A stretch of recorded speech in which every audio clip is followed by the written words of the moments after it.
Hi everyone, Kelt here, bringing you my thoughts on the British royal family, and today I'm talking about the conflicting headlines regarding what's happening with Meghan and the absolute heartbreaking message that her father has put out there for her.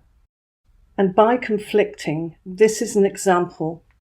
The Independent reports, Gayle King says Harry and Meghan are in a really good place ahead of the coronation, and then the same Independent is saying Meghan and Harry's relationship toxic, Duchess's half-sister claims. And then another one, Prince Harry and Meghan Markle are in a really good place, and this is a friend of theirs allegedly. And yet we have Meghan's family just about to release secret tapes which could expose everything about the truth about Meghan. So obviously Meghan's got this friend to speak out to say how wonderful things are for them. And as far as Harry and Meghan being in a really good place, I think many will be surprised when they eventually know where they really are. I watched a short preview of the interviews between Meghan's family and Taylor Auerbach, journalist and producer on Australia's Channel 4. The trailer was short but very powerful and quite sad, because you could hear Tom Sr.'s pain in his voice and the after effects of his previous stroke, all too obvious in his voice as he struggled to ask, "How can I fix this?" He cannot fix it. In fact, nobody can fix it. It's playing out the way it was intended, and Meghan's role has no room for a relationship with her father. As brutal and as cruel as that seems, she has no use for him. Though, if she was delaying on refusing to reunite with him because she feared the damaging information which could come out from the family, then it's still coming out anyway. More so. In fact, the fact that she did not reunite with him has enabled them to be strong enough and united enough to come out with everything without fear of reprisal, because Thomas has lost her completely and has nothing to lose. That did bring tears to my eyes. If that was my father asking in that way, no matter what had happened before, I would have to reach out to him. As Samantha stated, if it wasn't for her father, Meghan would still be a waitress. This interview is promised to be the last family interview that the Markles will ever do, the last joint interview. So that doesn't rule out individual interviews. They are standing with each other, supporting each other, and about to reveal things that Meghan never wanted the world to see. I believe it will be more than what we've seen recently. We've seen childhood pictures that she might not have wanted released, awkward photos and videos of her, which might be slightly embarrassing, but this promises to absolutely astound the world, this new information. And the video ended with the promise of the biggest Andrew bombshell yet. So what could that be? For years, a few of us YouTubers have been saying that Meghan was hired by Prince Andrew during her yachting days. It would explain the tension between them from the moment she entered the royal family, because it was obvious to many of us that they kept a little too far apart. There was no communication, and they didn't even look at or even speak to each other. In fact, it seemed as if Andrew deeply disliked her from the start, which seemed strange. I wonder if this information will go so far as to reveal the alleged son of Andrew, Meghan's longtime friend Marcus Anderson. Notice Anderson, Andrew's son? There is no proof of this, but just a lot of talk and a lot of coincidences regarding Prince Andrew allegedly impregnating a girl in Toronto when he was at college there as a teenager. They've always had something over the royal family. Could this be it? Or could it be something even more damaging? Meanwhile, Tom Bower, royal writer and journalist, said that Meghan is attempting to insidiously undermine Britain, and Angela Levin said that Harry and Meghan are laughing at the UK as they intentionally undermine the King. It does look that way. I think it's great that Australia have the scoop on this, because they were the ones who I think discovered early on a lot more of the truth about Meghan. and the Governor-General and his wife suffered Meghan's despicable behaviour and disrespect during the Pacific tour. So as far as the coronation goes, Prince Harry allegedly still has no idea where he's sitting. I'm sure they're being flexible. I'm sure they've got maybe the third or fourth row, maybe the 10th row, as some people have joked.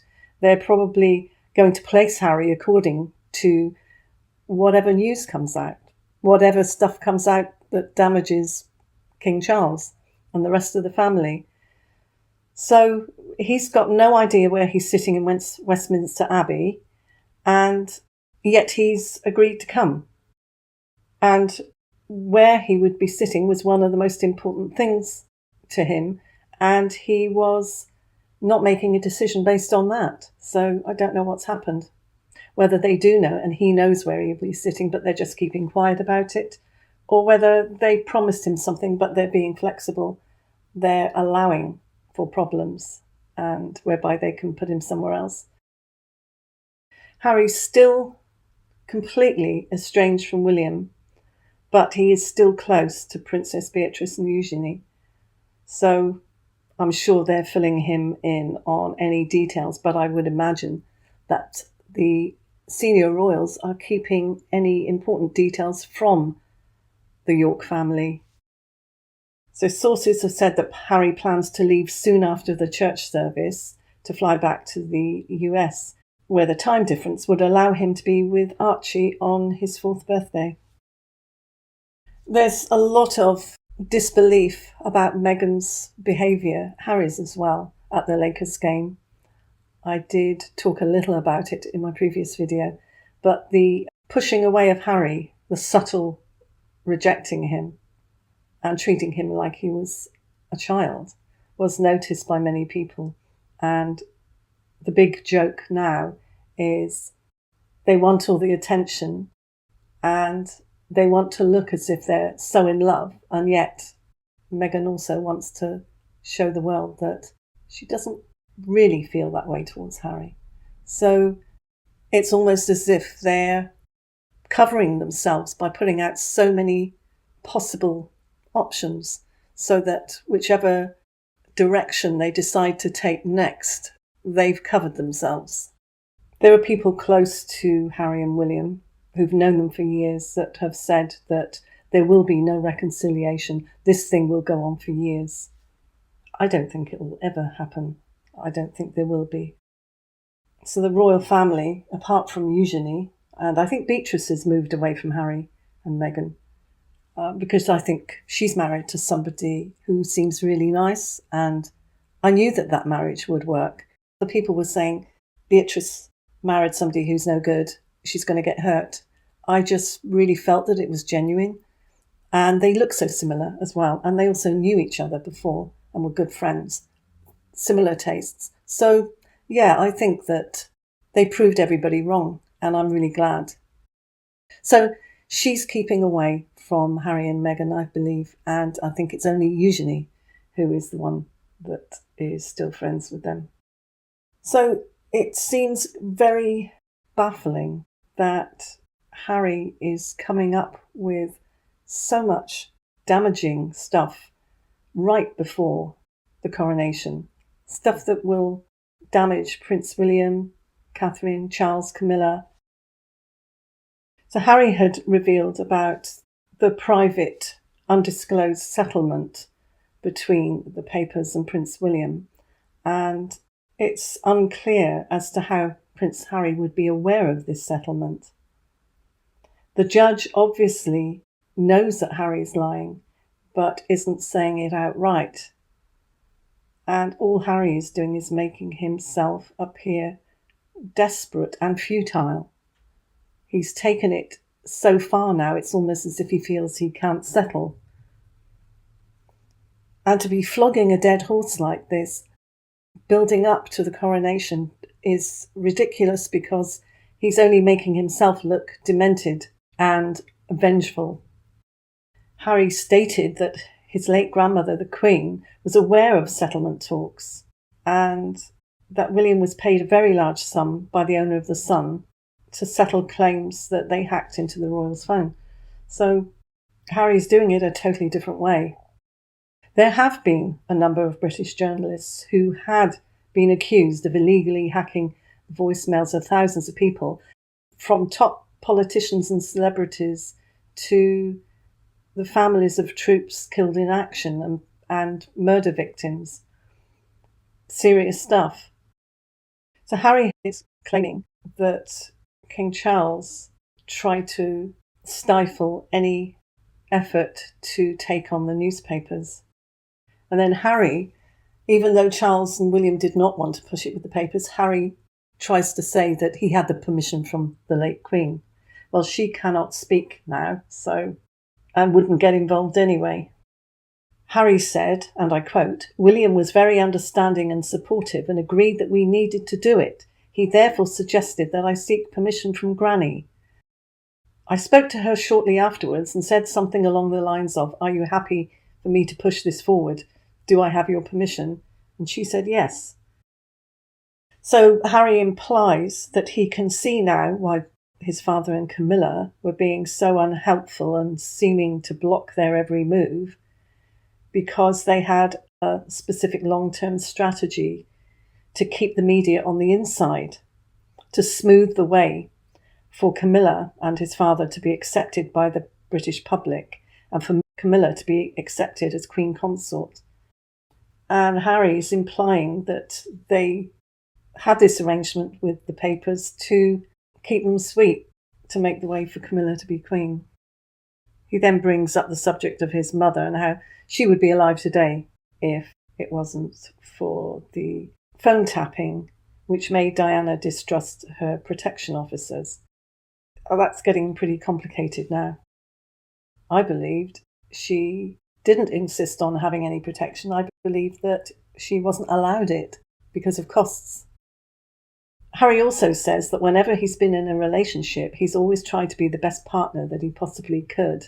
But every woman has her limit. Yes, Harry, every woman has their limit as to how much they would put up with from you, not the press. So he's blaming them on his failed relationships. And he even says that the press were hoping that he would have a total and very public breakdown.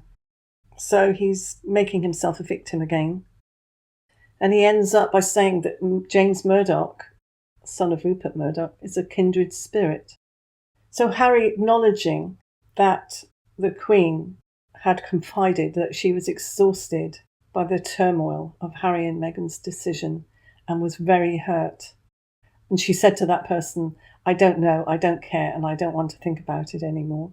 And there was one point where she said she never wanted to hear Meghan's name mentioned at all in conversation, and I think even Harry's at one point. And yet he's still pushing and trying to get his truth out, which is a term that I dislike immensely because it's not any individual's truth, it's the truth. It's either a lie or it's a truth. So Harry needs to think about getting the truth out. So it's just the truth that's coming out. And I think it will be the Markle family that will be starting the ball rolling with this. And right before the coronation, we've got Harry trying to put as much poisonous stuff out there as he can about Camilla and his father and William, and Samantha, Thomas Sr., Thomas Jr. revealing bombshells now about Meghan and even Prince Andrew. So, looking forward to Sunday and seeing what comes out. Let me have your thoughts on all this, and I'll see you in the next one. Thanks for watching. Bye.